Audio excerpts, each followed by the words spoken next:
Don't California my Arizona.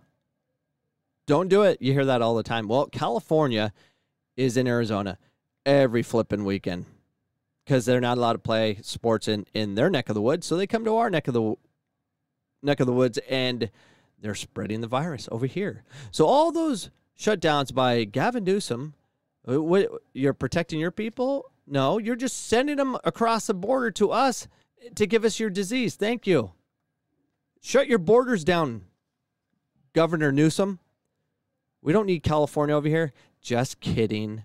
I'm fine with California coming over here because that gave me an opportunity for my son, who played a California team on Sunday, just friendly, and they just came over here because they're not allowed to play sports in California.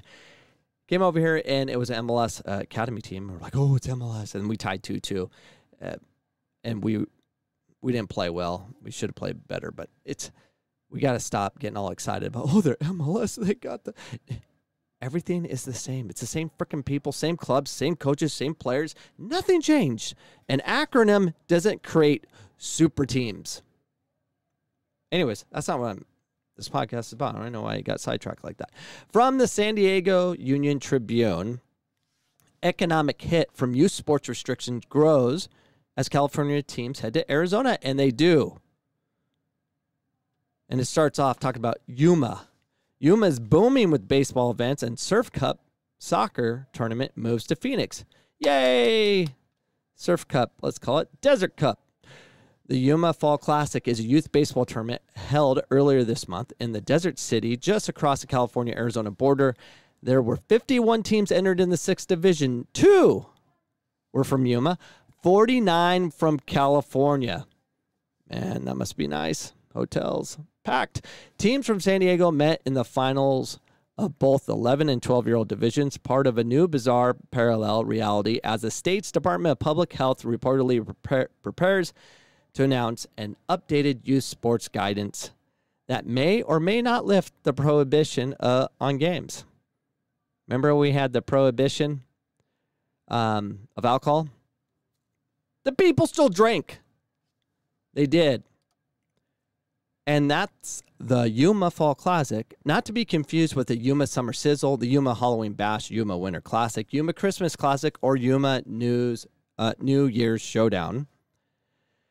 And those are tournaments run by the Triple Crown Baseball. Another company, National Championship Sports, has the Think Pink Fall Classic. Plus, it's its own Halloween Bash, the Turkey Trot Warm-Up, the Turkey Trot Classic, the Winter Wood Bat Classic, and the Winter Nationals, all in Yuma, all before the end of the year. The Think Pink Classic last weekend had 126 teams. The Halloween Bash this weekend already has 131 registered, 124 from California, mind you.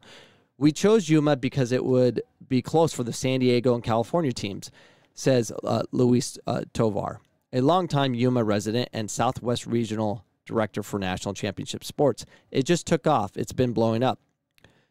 I'll put it to you this way. I went online because I was trying to get an additional room for one of our umpires. The only thing I found was a Motel 6 in Yuma, which is usually about $50 per night. It was $200. That tells you what the demand is. The economy here is booming right now. Yay, Yuma! Take their money. Gavin Newsom, thank you. Thank you, California. Give us your money. Give us all your money. Reading on. California remaining one of only a handful of states prohibiting youth sports games or even contact in practice has been a source of growing frustration. Simmering over with rallies across the state this month that drew hundreds of children carrying signs beckoning, "Let us play," and "We matter." Lurking beneath the surface, however, is the economic impact from what nationally is a $19 billion industry. People see kids playing on a field. What they don't see are all the hidden dollars surrounding it, the gas or rental car to get there, the hotel room, the morning Starbucks runs for parents, the Jamba Juice run for the kids between games, the team dinner at the local pizza parlor, the theme park entry on off days, parking, referees, concessions, and merchandise tent. Much of it comes from massive summer tournaments that bring youth athletes and their families to San Diego from across the country, and in some cases the world. The biggest of those is Surf Cup, the annual soccer extravaganza held over 2 weekends on 40-plus fields in Del Mar and Oceanside, and now it's coming to Arizona.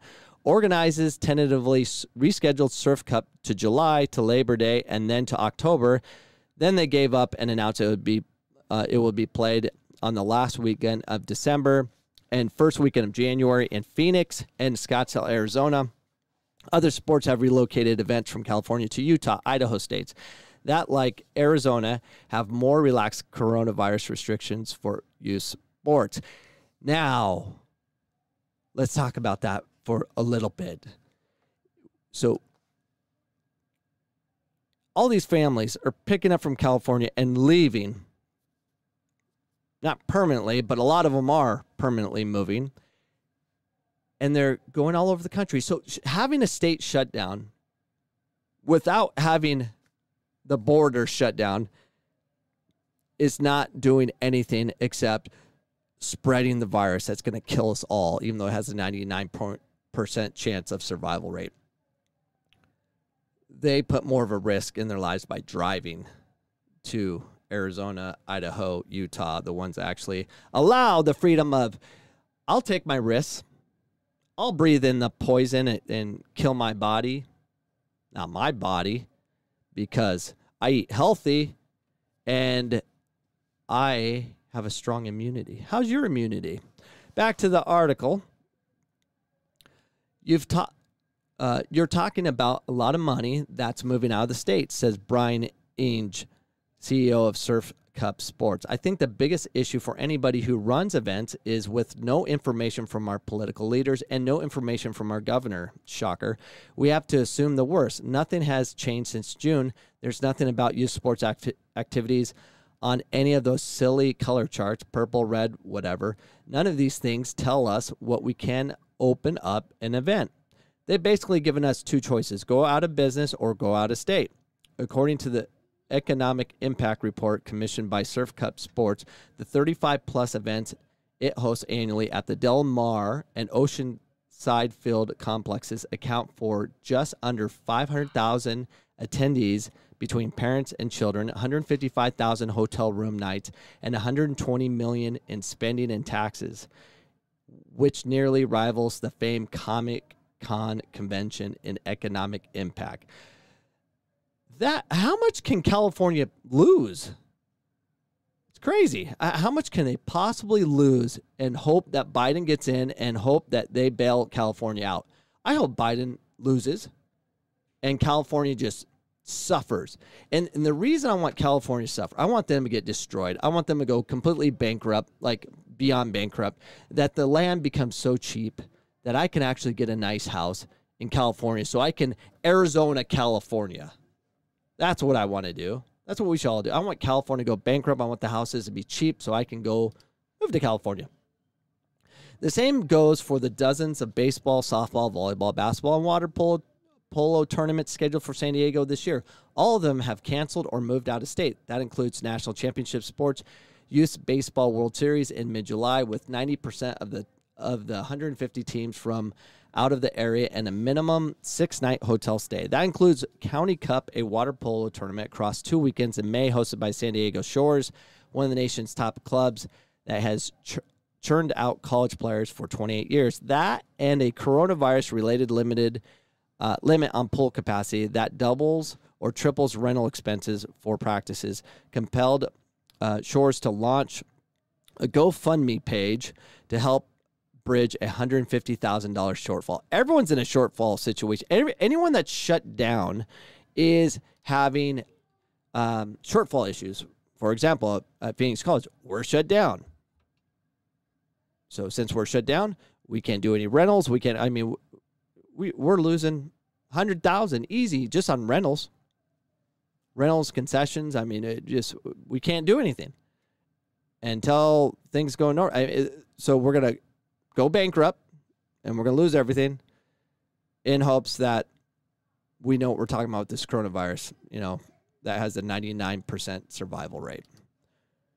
I put more risk driving to my job. But not allowed to say that because you'll get canceled. How dare you, you science denier? Yep, sorry. Ing, who has a MBA from Harvard Business School, estimated the total economic hit to San Diego County from the shutdown of youth sports at between $300 million and $500 million. How are you going to make that up? We're going to take it from other states because when Biden gets in office, we're going to get a bailout and they're going to give it to us in New York. Okay. I don't think people in San Diego understand how much youth sports events drives revenues to small business and tax income for the city and county, Ing says. I think they completely missed that, which is why we're not getting the attention of the politicians.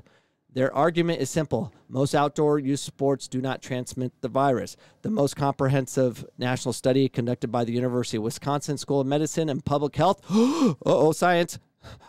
Here comes some science. Be careful. Examined 90,000 soccer players from 34 states across 10 weeks. It found one documented case of transmission during soccer. Let me repeat, all you science believers, and this is fake science, I'm sure. The most comprehensive national study conducted by a University of Wisconsin School of Medicine and Public Health examined 90,000 soccer players from 34 states across 10 weekends, and it found one documented case of transmission during soccer. Shut it down. One life is too many. Shut it down. We don't need freedom. Shut it down. Of course, we're part of society. We're part of the community, and we have to take our financial lumps with everybody else, Eng says. But we feel the entire youth sports community is being unfairly held down with no science or data that says outdoor sports are unsafe. How dare this guy speak? He's a Harvard graduate. He's not smart. They're holding us back and holding our feet to the floor without allowing us to move. Whereas comparable activities like going to the beach or going to school or going out to restaurants and bars is somehow allowed. Where's the science that says outdoor sports is a problem? It doesn't. It's all about, I don't know, control, wanting to destroy the entire economy, wanting people to die from poverty. I have no idea. Nothing makes sense. But, you'll get screamed at. Once this goes on YouTube, I'm going to get attacked by all the freaking nut jobs. You want to kill grandpa. Reading on, the most immediate impact has been to sports facilities that can't gain rental income. A City of San Diego spokesman said rec centers have collected approximately $2.7 million less than expected since March, or about 57% of normal. School districts that rent their fields and gyms in the evenings and weekends have taken similar hits, as everybody's taking hits right now. Everybody. And guess what? The government isn't getting tax dollars in some places like California, and they don't know what to pay for. What are they going to lose? Remember when California had the pension problem with the firefighters and police officers? Which is still a problem today, but it was a big problem back in the day. What are they going to cut? They're just like, please, Biden, get in and then give us all the money. Just print money for us. Get us out of this. This is why I want Biden to lose, because I want to see how they deal with this. Reading on. It's a shame that, A, we can't do anything. B, there's no roadmap when we can. And C, we can't get a response from anyone, Van Diver says. That's our frustration. We haven't been able to get an answer. We're not ready are really getting a lot of attention thrown our way. That could change as soon as Tuesday when the California Department of Public Health is expected to issue an update youth sports guidance. The current protocol issued August 3rd allowed only physical distance practices in groups of 14 or less. Who's going to monitor all that? We have protocols too in Arizona, and no one follows it. We just, we're doing this. Are we good? Okay. And then we just do whatever we want. Meanwhile, in Yuma, a room at the Spring Hill Suites on Saturday night is going for $369 plus tax. Hey, we're getting tax dollars in Arizona.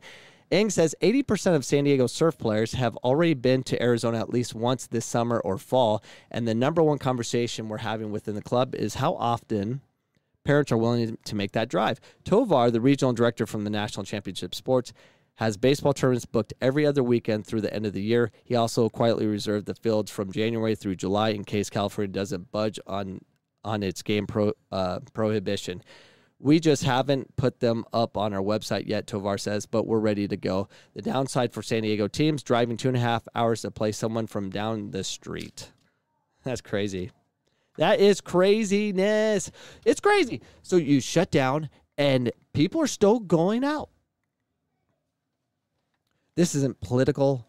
We shut down and the people are still going out. Democrats and Republican. They're all going out. The people are going out. Now, they might say something on Facebook or whatever, but everyone's going out. So why shut down your economy? It's silly. Because you're going to have to deal with the financial consequences, as we all are. And thank gosh I don't live in California. And I'm out. Have a wonderful day, and don't California or Arizona. Goodbye.